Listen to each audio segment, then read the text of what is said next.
상대방으로부터 민사상 손해배상 청구를 받을 수 있을 뿐만 아니라 5년 이하의 징역 또는 1,500만원 이하의 벌금에 처한다 라고 나와 있어요. 여기서 313조라고 나와 있는 거는 이제 신용훼손에 관한 이제 법 조항이에요. 단전 단수 조치에 어떤 위법성이 없어야 된다는 얘기죠. 정당 행위에 해당하는 것으로 볼 여지가 있다고 판단을 한 거예요. 이 경우에는 임대인의 단전 단수 조치가 유죄라는 거예요. 안녕하세요. 공인중개사 허준혁입니다. 자, 오늘은 임대를 놓고 월세를 받고 계시는 임대인 분들께서 꼭 알아두셔야 하는 내용이에요. 자, 바로 월세를 밀리거나 이제 관리비를 밀리는 임차인이 있는 경우 이 관리비나 월세를 징수하기 위한 목적으로 단전 단수 조치를 취하는 경우를 종종 볼 수가 있는데요. 자, 그런데 이런 단전 단수 조치를 취하시는 대부분이 이 임대차 계약서나 관리규약 등에 의해서 행사하는 권리니까 당연히 해도 되는 조치라고 쉽게 생각하고 행해지는 경우가 많아요. 자, 하지만 이런 식으로 이제 섣부르게 단전 단수 조치를 했다가는 상대방으로부터 민사상 손해배상 청구를 받을 수 있을 뿐만 아니라 나아가서는 업무 방해로 인한 형사처분도 있을 수 있기 때문에 매우 주의를 하셔야 되는 부분이에요. 오히려 이러한 섣부른 조치가 문제 해결을 더욱더 어렵게 만들 수 있다는 얘기예요. 자, 그럼 지금부터 이런 단전 단수 조치에 대해서 우리 임대인들께서 꼭 알고 계셔야 되는 내용에 대해서 한번 이야기를 해보도록 하겠습니다. 구독하기와 좋아요 꼭 부탁드릴게요. 자, 그동안 이 단전 단수 조치의 가장 큰 쟁점은 임대인과 임차인, 양 당사자가 임대차 계약서에 합의한 내용을 근거로 이루어진 단전 단수 조치 또는 집합 건물에 따른 관리규약에서 정한 절차에 따라서 이루어진 단전 단수 행위가 정당 행위로 볼 수 있는가가 가장 큰 쟁점이었어요. 자, 형법 제314조 업무방해 1항을 보게 되면 313조 또는 위력으로서 사람의 업무를 방해한 자는 5년 이하의 징역 또는 1,500만원 이하의 벌금에 처한다 라고 나와 있어요. 여기서 313조라고 나와 있는 거는 이제 신용훼손에 관한 이제 법 조항이에요. 신용훼손 또는 위력으로서 사람의 업무를 방해한 자는 이제 처벌을 한다. 자, 이런 내용이죠. 자, 그런데 형법 제20조 정당행위편을 보게 되면 이렇게 나와 있어요. 법령에 의한 행위 또는 업무로 인한 행위, 기타 사회상규에 위배되지 아니하는 행위는 처벌하지 아니한다 라고 나와 있어요.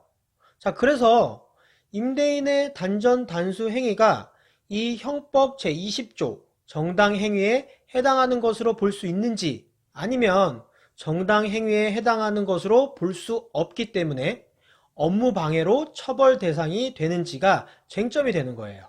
자, 그런데 이 단전 단수 문제는 우리가 단순하게 판단을 할 수가 없어요.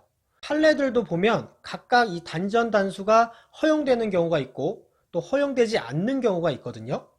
그리고 이 허용되는 경우에도 그 조건 자체가 굉장히 까다롭고 아파트와 상가를 또 각각 다르게 보는 경향도 있어요. 상가의 경우에는 이제 공동주택과는 달리 이 상가에 대한 단전 등의 조치는 구분 소유자의 생활에 미치는 영향은 적고 단지 영업을 하지 못함으로 인한 금전적 손해만 가져오는 것이라는 이유로 일정한 경우 허용을 한다는 취지의 판례가 또 있고요. 또 다른 대법원 판례에서는 단전 단수 등의 조치가 관리규약을 따른 것이었다는 점만으로는 부족하고 그와 같은 조치를 하게 된 동기와 목적, 그리고 수단과 방법, 조치에 이르게 된 경위, 그로 인하여 입주자가 입게 된 피해의 정도 등 여러가지 사정을 종합하여 사회통념상 허용될 만한 정도의 상당성이 있어 위법성이 결여된 행위로 볼 수 있는 경우에 한한다 라는 판단을 한 대법원 판례도 있어요. 뒷부분에 말이 좀 어렵죠. 이 얘기는 뭐냐면 일단 사회통념상 허용될 만한 정도여야 된다는 거고 단전 단수 조치에 어떤 위법성이 없어야 된다는 얘기죠. 단전 단수 조치에 대한 이제 대표적인 대법원 판례가 있는데요. 2007년 9월 20일에 선고된 2006도 9157호 판결이에요. 이 사안은 한 호텔 내에 차임을 연체하고 있는 임차인이 2명이 있었는데 둘 다 주점을 운영을 하고 있었어요. 임대인은 이 차임 연체를 이유로 이 두 임차인에게 단전 단수 조치를 취했어요. 이런 임대인의 단전 단수 조치에 대한 업무방해죄 공소사실에 대하여 정당행위 이론을 근거로 임차인 한 명에 대해서는 무죄로, 그리고 다른 임차인 한 명에 대해서는 유죄로 판단을 한 사례예요. 그래서 이 대법원 판례를 보면 임차인에 대한 임대인의 일방적인 단전 단수 조치와 관련된 정당행위 판단의 기준을 어느 정도 가늠해 볼 수가 있겠죠. 자, 우선 호텔 내에 각각 주점을 운영하고 있던 임차인 A와 B, 그에 대해 각각 차임 연체를 이유로 단전 단수 조치가 행해졌어요. 그리고 임대차 계약서상에 차임 2개월 이상 연체 시에는 단전 단수가 가능하다라는 문구가 있는 상황이었어요. 단전 단수 조치가 이루어질 당시 상황이 임대인에게 매우 궁박한 상태라는 점은 법원에 의해 수긍이 되었지만, 임차인 A와 B에 대한 판단은 각각 달랐습니다. 임차인 A의 경우에는 단전 단수 조치를 할 당시에 이미 약정 임대차 기간이 만료가 된 케이스예요. 임대차 보증금은 이미 월세가 계속 밀리고 있으니까 보증금에서 이제 이미 다 공제가 되었죠. 그렇게 보증금이 모두 소멸한 상태에서 영업을 하고 있던 주점이 월 1,000만원씩의 차임 지급을 연체하고 있으니까 임대인이 약정 임대차 기간 만료 전부터 계약 해지의 의사 표시를 했어요.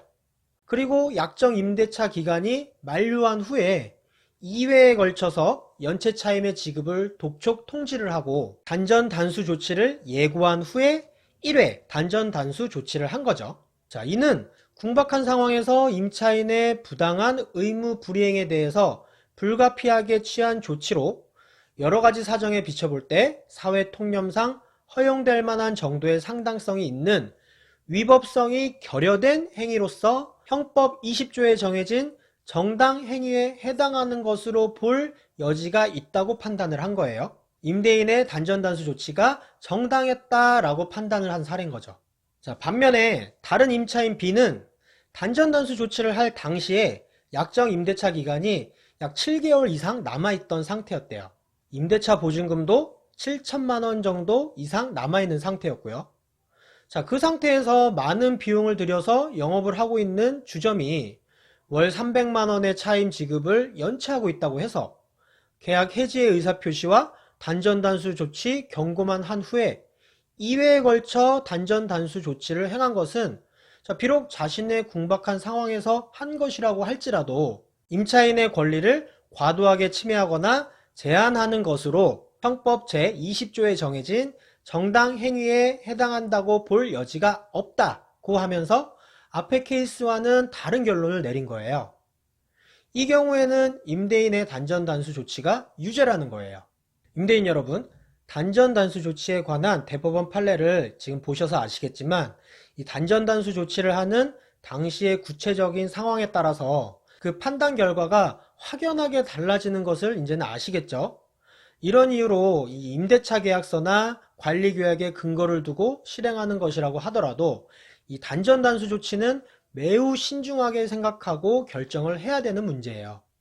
단전 단수 조치를 가볍게 생각하고 실행을 했다가는 민사뿐만 아니라 형사적 처벌도 받을 수 있다는 점 반드시 기억을 해 두셔야 돼요. 만약에 반드시 단전 단수 조치를 해야 하는 상황이 온다면 이 법원에 가처분 절차가 있어요. 전기 및 상수도 사용금지 가처분, 이런 것들을 이용하는 것이 오히려 더 안전한 조치가 아닐까 생각을 해봅니다. 오늘 영상은 여기까지고요. 오늘 영상 유익하셨다면 구독하기, 좋아요 꼭 눌러주시고요. 저는 또 다음 영상에서 찾아뵙도록 하겠습니다. 감사합니다.